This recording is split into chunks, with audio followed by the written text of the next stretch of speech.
Tuhan.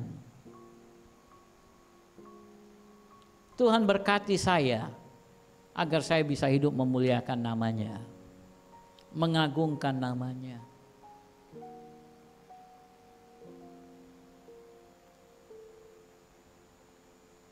Demikian juga Tuhan memberkati hidupmu agar engkau bisa memuliakan namanya.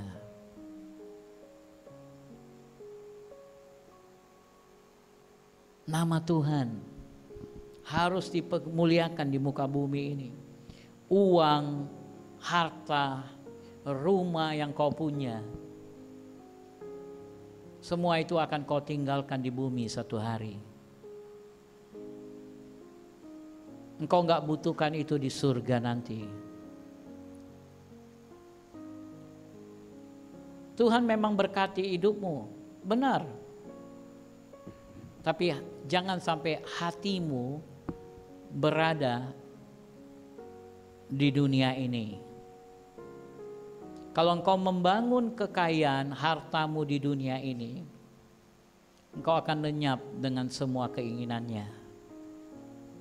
Tapi bangunlah hartamu di surga. Maria mengerti dan memahami ini. Bahkan dari mana Maria bisa mendapatkan ini? Dari pewahyuan akan apa yang Yesus ingin akan kerjakan. Karena mengenai apa yang Yesus akan perbuat itu sudah disampaikan oleh para nabi-nabi, sudah dinubuatkan oleh para nabi-nabi. Yesaya sudah menubuatkan 700 tahun sebelum kelahiran Yesus. Dan Maria pasti sudah pernah mendengar tentang kelahiran Yesus. Dan ketika dia mendengar tentang Yesus yang akan lahir, dia diingatkan tentang Mesias yang akan mati, memberikan hidupnya, memberikan nyawanya, mati di atas kayu salib untuk menggantikan saya, menggantikan saudara.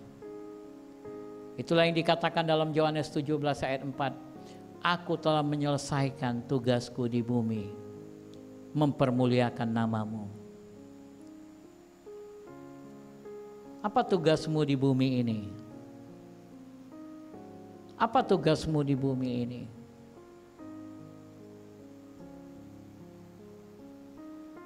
Banyak orang gak menemukannya. Karena memang sulit menemukan ketika kita sendirian. Itu sebabnya Tuhan berikan satu wadah yang disebut dengan gereja. Di mana Tuhan angkat orang-orang tertentu. Dan Tuhan berikan visi kepada orang tersebut. Pimpin mereka. Bawa mereka menuju visi yang kupercayakan.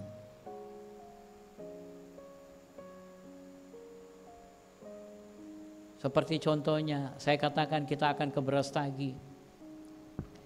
Kita akan ketemu di tempat ini. Hari Senin jam 8 pagi. Akan ada kendaraan bus di tempat ini.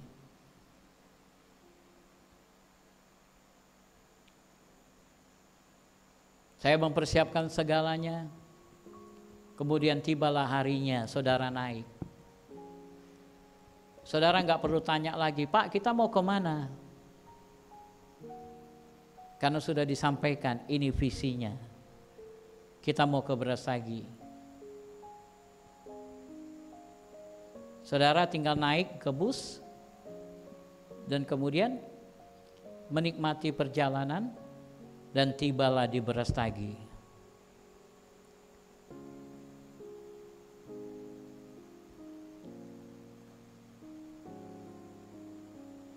Mungkin saya nggak langsung membawa bus itu. Ada supir.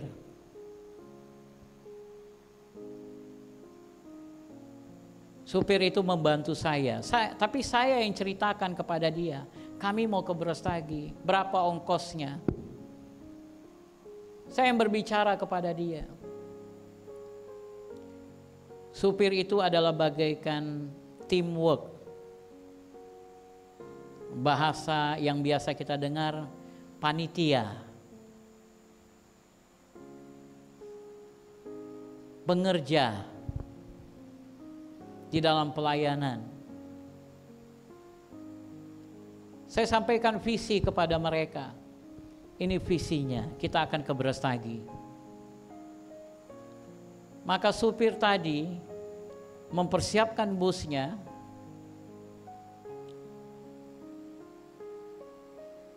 Sesuai dengan apa yang disampaikan.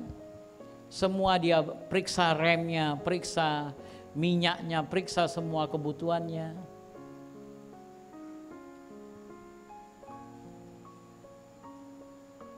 Saya tanya berapa biayanya, anggarannya sekitar 1 juta Pak, pulang pergi.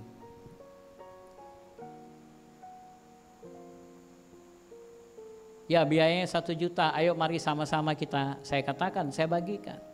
Biaya 1 juta, ayo masing-masing kita bayar 50.000 satu orang. Supaya apa? Teratur. Kalau saya bilang suka-suka hati bayarnya, repot juga ya.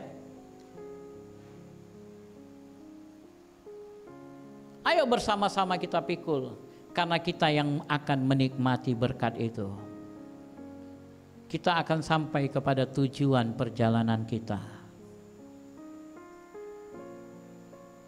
Halo, saudara paham? Tuhan berikan gereja wadah. Sehingga saudara yang mau ke Brastagi, mungkin saudara pikir, aduh kapan ya aku bisa ke Brastagi ya? Kapan ya aku bisa ke Brastagi? Kapan ya aku bisa ke Parapat, nginap di hotel yang mewah? Mungkin kalau saudara sendiri yang pergi atau keluarga saudara yang sendiri pergi, bakal nggak kesampaian. Kenapa? Biayanya berat sekali kalau sendiri. Untuk mendapatkan visi itu, harga yang harus dibayar itu mahal sekali. Sehingga Tuhan katakan, ayo aku buatkan gerejaku. Disinilah kalian berkumpul bersama-sama untuk menjangkau visi yang aku berikan. Kalian bisa mencapai sasaran itu dengan baik. Kalian bisa sampai kepada tujuan dengan baik.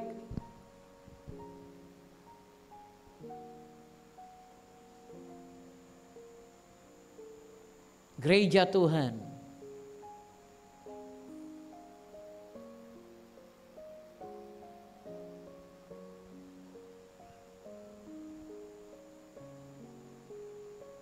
Itu rencana Tuhan. Agar kita mencapai apa yang baik, rencana yang baik.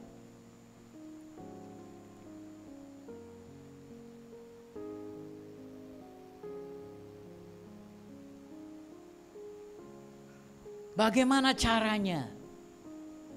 Tuhan, aku ini hanya perempuan kecil. Bagaimana Engkau percayakan aku untuk bisa mengandung bayi Yesus, Raja segala raja? Aku ini orang biasa.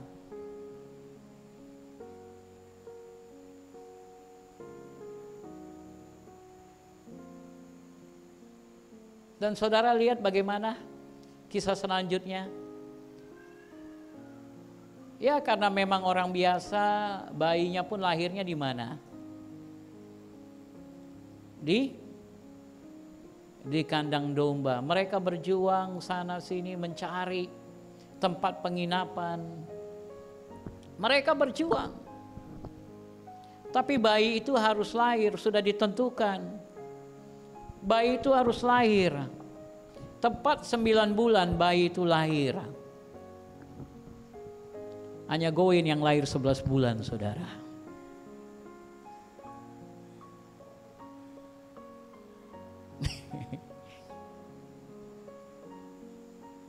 Sembilan bulan bayi itu lahir. Kalau belum lahir, saudara bingung ya. Kok belum lahir, kok belum lahir, kok belum lahir.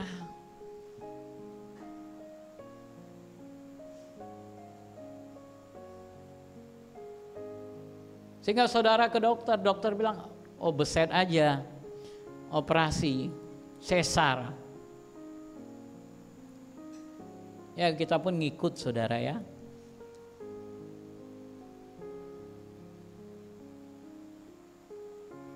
Dan saudara lihat dari Bethlehem kemudian mereka ke Nazaret.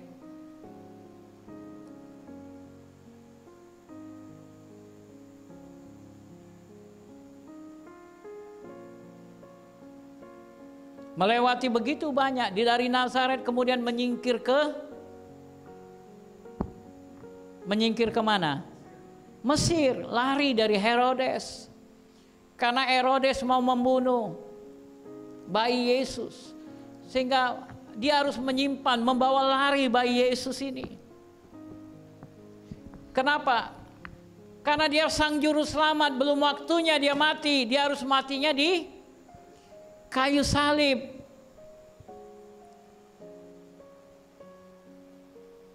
Wah, kalau kita tahu kayak mana cara kita mati, kita nggak akan pernah takut mau corona datang. Sini kok corona. Karena aku tahu ending aku bakal bagaimana.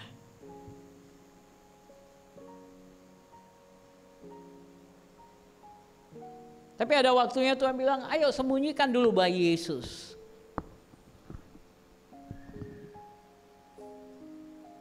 Sembunyikan dulu bayi Yesus. Dan bayi Yesus disembunyikan selama sekian tahun, saudara. Sampai Herodes mati. Sampai Herodes mati. Barulah kembali mereka ke Nazaret.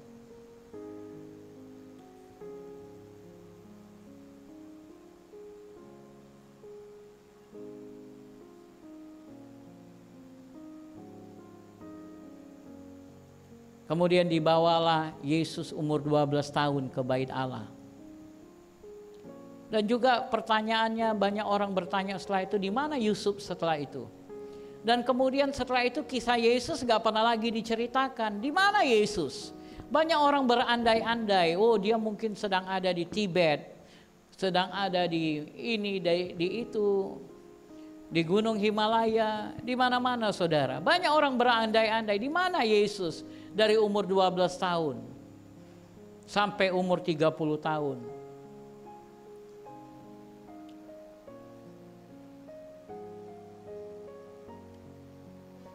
Bagi kita, gak usah kita sibuk memikirkan itu sekarang. Tapi yang harus kita pikirkan, bagaimana Maria dan Yusuf merawat Yesus sampai akhirnya dia muncul sebagai penyelamat dunia yang memberikan keselamatan bagi banyak orang. Mereka telah berhasil menyelesaikan tanggung jawab mereka dengan baik. Apakah engkau telah berhasil menyelesaikan tanggung jawabmu dengan baik? Apakah engkau sudah memikirkan kira-kira panggilan Tuhan bagi hidupmu? Atau engkau hanya masih berputar-putar bagaimana dunia ini, memuaskan dunia ini dengan segala hasratnya? Orang lain punya TV besar, wah 50 inci tetangga beli, sehingga aku kerja mati-matian untuk punya TV 50 inci. Enggak salah beli TV 50 inci, enggak salah. Kalau engkau mampu beli. Tapi engkau bukan beli karena engkau ingin menandingi tetangga sebelah. Artinya engkau masih berputar-putar dengan keinginan daging. Berputar-putar dengan keinginan mata. Ada orang yang gak kawin-kawin, kenapa? Karena dia banyak kali kriteria suaminya harus kayak mana, istrinya akan kayak mana. Dia gak mikirkan visi yang Tuhan berikan kepada dia. Aku cari suami, aku cari istri, bagaimana caranya supaya nanti ada yang bergandengan tangan bersamaku mencapai visi yang Tuhan berikan kepadaku. Sehingga dia bingung. Dia bingung bagaimana caranya. Tuhan sudah kasih berkali-kali. Si A, si B, si C, si D. Oh Tuhan, mesti ada satu Tuhan. Dari kriteria ini belum masuk.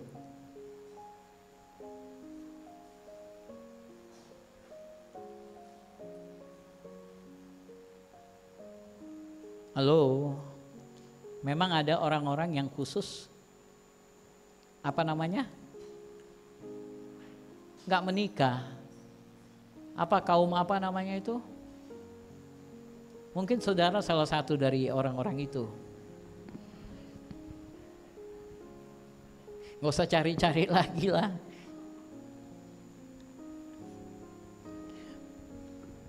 Tapi kalau engkau masih mau menikah, engkau hanya lihat apa rencana Tuhan bagiku. Oh, si Anu ini cocok untuk membawa bersama-sama kami.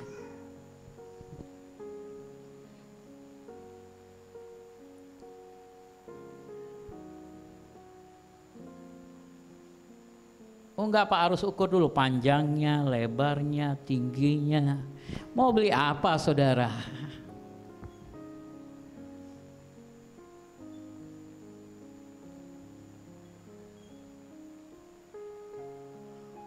Visi Tuhan, rencana Tuhan harus terjadi. Tadi saya cerita Maria, saya belum cerita Yusuf. Ini belum selesai lagi. Bakal ada beberapa contoh, 2 jam lagi saudara nggak kemana.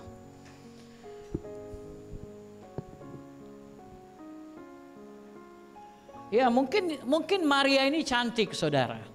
Saya percaya Maria cantik. Tapi waktu Yusuf tahu Maria sudah hamil,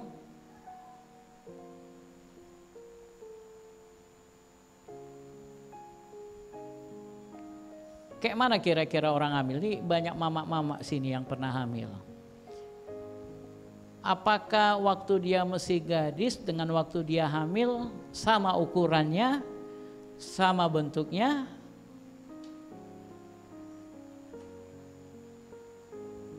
Kalau hamil udah nggak berbentuk lagi kan? Bengkak sana, bengkak sini, semua bengkak saudara. Ada nggak kesempatan bagi Yusuf untuk selingkuh? Untuk cari yang lain? Oh toh? Iya kan? Bisa saja saudara. Ah udahlah, bukan aku kok yang milih. Karena apa? Alasan dia real. Alasan dia jelas. Pihak keluarga pasti terima untuk dia putuskan hubungan. Dia udah hamil. Kayak mana? Tapi Yusuf mengerti rencana Tuhan. Karena apa? Dia mencari rencana Tuhan sehingga malaikat itu juga datang kepada dia, menyatakan bahwa anak yang ada dalam kandungan itu, Maria aman. Maria bukan orang yang serong. Maria enggak selingkuh dengan laki-laki lain. Maria hamil karena Roh Kudus. Jangan ceraikan dia. Bersama-sama kalian akan sampai visi memuliakan nama Tuhan. Maka lahirlah bersama keluargaku melayani Tuhan. Anak-anakmu kau bimbing, bergandengan tangan. Tugas bapak, tugas ibu bersama-sama membawa anak-anak ini melayani Tuhan. Ada keseimbangan. Kalau saya bilang Dennis, Morris, jam 10 malam waktunya handphone semua harus di luar. Tapi mamanya bilang, udahlah percaya aja sama mereka. Dia bilang mau dengar lagu sambil tidur. Percayakan aja.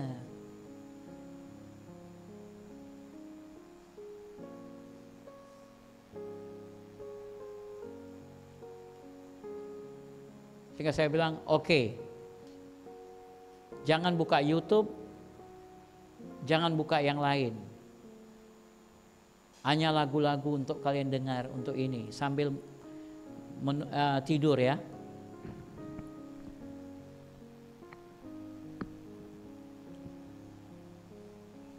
Ada keseimbangan. Kenapa? Karena saya mau anak-anak ini kemudian suatu hari menjadi hamba-hamba Tuhan. Saya katakan kalian mau sekolah apapun juga, tapi ingat tujuan hidup kalian. Kalian akan berdiri di depan sini suatu hari. Karena buah tidak pernah jatuh jauh dari pohon. Makanya kadang-kadang capek orang ya. Ada juga yang ngadapi sampai dosen pembimbing berkali-kali, capek berkali-kali ditolak kayak ditolak cinta, saudara ya. Kenapa? Banyak orang nggak mengerti jalan hidupnya, saudara. Capek-capek sekolah jadi dokter. Saya ingat ada teman saya dokter Makes, iparnya kalau saudara tahu pelawak Dono Kasino Indro, iparnya Kasino. Rumahnya besar sekali. Ada ruang bawah tanah. Ruang bawah tanahnya kayak sebesar gereja ini, lengkap alat musik, punya layar besar, kayak bioskop sendiri. Wah, luar biasa. Dokter, namanya Dokter Makes, orang Bali.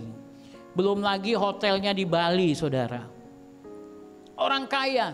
Tapi dari mana kekayaannya? Apakah dari klinik, dari rumah sakit, dari ngobati orang? Enggak. Dia hanya menyelesaikan pendidikan dokternya, kemudian 2 tahun itu dia ikuti dokter kan harus kontrak dengan pemerintah ya. Kayak yang di Adam Malik tuh dokter-dokter praktek itu ya. Jadi para dokter ini dia dikirim ke Kalimantan, saudara, 2 tahun. Rupanya di Kalimantan yang dia lihati apa? Pohon-pohon. Dia pelajari banyak pohon-pohon. Jadi yang ada di pikirannya, nanti aku bisa buka usaha kayu. Dan saudara tahu itulah yang dikerjakan, makanya dia kaya raya. Jual kayu, bukan buka praktek dokter. Hari ini kalau saudara mau lihat rumahnya di Pondok Indah itu 7 lantai. Bukan rumah ruko ya, rumah besar 7 lantai. Berapa orang di sini yang sarjana ekonomi? Tapi hari ini di mana saudara berada? Berapa orang di sini yang sarjana? Ada dokter di sini ya? Dokter Sirin ini. Ya? Berapa orang saudara di sini? Mengerti, memahami panggilan saudara. Jadi saya katakan kepada anak-anak saya bimbing mereka. Kalau mau belajar kuliah, cari yang seturut dengan yang bakal membantu kalian dalam pengembalaan. Contohnya kayak ilmu komputer. Kan perlu belajar ya, karena dunia makin canggih dengan teknologi komputer. Perlu banyak belajar memahami. Mau manajemen boleh, karena gereja juga perlu punya manajemen yang bagus. Mengerti manajemen. Jangan jauh daripada itu. Lari dari panggilan Tuhan. Contohnya sarjana hukum. Dia nggak perlu sarjana hukum untuk kemudian jadi pendeta. Kenapa? Biar tahu hukum, Pak, nanti bantu pendeta jemaat-jemaat semua kalau ada masalah hukum. Banyak pengacara, itu tugas pengacara. Tugas saya sebagai orang tua membimbing, kami sebagai orang tua membimbing anak-anak kami memperoleh rancangan Tuhan bagi mereka. Dan itu harus dimulai dari kami. Kami dulu harus memperoleh visi Tuhan bagi kami. Kalau kami sendiri tidak menjalani itu, bagaimana kami bisa ajari anak-anak kami? Dan untuk memperoleh itu kami harus duduk bersama-sama di dalam hadirat Tuhan. Bersama-sama. Makanya kami punya jam doa keluarga. Kadang-kadang udah selesai di sini, kumpul semuanya, di kamar juga saya bilang, ayo doa lagi kita. Karena ada yang mau saya sampaikan kepada mereka. Ada yang perlu saya sampaikan kepada mereka sebagai bapak, sebagai imam, kepala di dalam keluarga. Ada yang saya perlu bagikan. Anak-anak muda di sini, mungkin kau tidak seberuntung itu punya bapak yang bisa mengatur hidupmu dengan baik. Tapi jangan lupa, suatu hari engkau akan jadi bapak. Bagaimana engkau tidak mencontohi bapakmu dulu, tapi engkau menjadi lebih baik. Anak-anak muda, ada berapa orang anak muda di sini? Bagaimana engkau menjadi bapak yang baik nanti? Engkau adalah kepala, engkau tidak bisa lepaskan rumah tangga itu kepada istrimu dan menyuruh dia menjalankan. Tidak, engkau yang memimpin dalam keluarga. Sehingga engkau yang harus lebih rohani. Harus lebih rohani. Kalau enggak, bahaya besar dalam keluargamu. Puji Tuhan kalau engkau punya gembala yang masih peduli mengatur anak-anakmu dengan baik. Tapi kalau gembala-gembala di gereja besar yang gak mau peduli dengan jemaatnya, wah sayang sekali saudara. Gak tahu bakal bagaimana. Bakal bagaimana.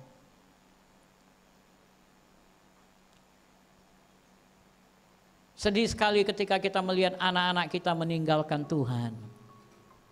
Karena dunia ini sedang larut dengan segala macam taktik-taktik si jahat. Hati-hati jangan sampai anak-anak kita juga ikut mengalir dalam sungai kejahatan-kejahatan iblis. Jangan sampai. Cari tahu visimu, misimu, dukung. Kalau engkau belum tahu dengan jelas, masuk ke dalam visi misi gereja. Gunakan semua yang ada padamu untuk mendukung perjalanan visi misi itu. Apa yang Tuhan mau? Apa yang Tuhan mau. Dan bagi Tuhan tidak ada yang mustahil. Amin. Sangatlah mudah bagi gereja yang kaya, orang-orang kaya untuk berbuat sesuatu. Mereka mau nolong orang-orang susah, mereka mau buat ini, buat itu gampang karena mereka punya uang. Tidak perlu iman. Tapi bagi gereja kecil, orang-orang ekonomi kecil, untuk mau melakukan sesuatu yang besar, perlu iman.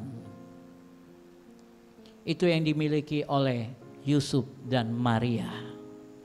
Mereka terima, mereka bilang, sesungguhnya aku ini hamba Tuhan. Artinya apa? Kalau tidak ada yang mustahil bagi Tuhanku, maka tidak ada yang mustahil bagiku. Haleluya. Haleluya. Kalau enggak ada yang mustahil bagi Tuhan, berarti tidak ada yang mustahil bagiku. Segala perkara dapat kutanggung di dalam Dia yang memberikan kekuatan kepadaku. Halo. Segala perkara dapat kutanggung di dalam Dia yang memberi kekuatan kepadaku.